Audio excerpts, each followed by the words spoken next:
How to see WhatsApp deleted messages. Hello everybody, welcome back to the channel. Today I'll guide you on how you can see WhatsApp deleted messages. Now it's quite simple and easy. If you open up WhatsApp here, you'll get an interface like this.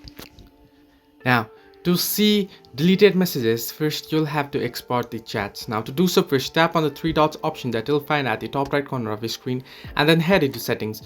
Once on settings, you can see the fourth option, chats. Simply tap on chats here, and if you scroll down below, you'll find the option chat history.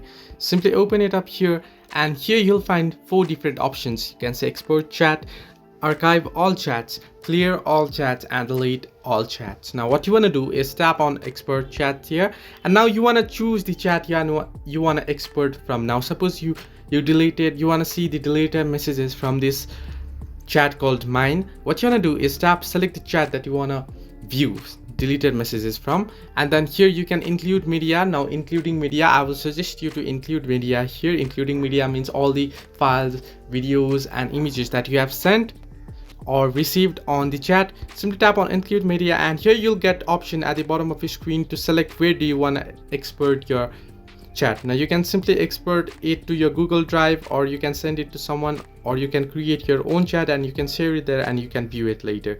So this way you can download it, and once you export it, you can open it up and view it there. However, you'll have to have enabled your chat backup. Now to enable chat backup, all you have to do is head back from here, and here on private chats option, if you scroll down, you'll find the option chat backup. Make sure it's enabled chat backup and it's set to daily so that your chat can be backed up daily. So this way you can see WhatsApp deleted messages. Hope this helped. Do like and subscribe, and do not forget to leave a comment down below if you have any further issues.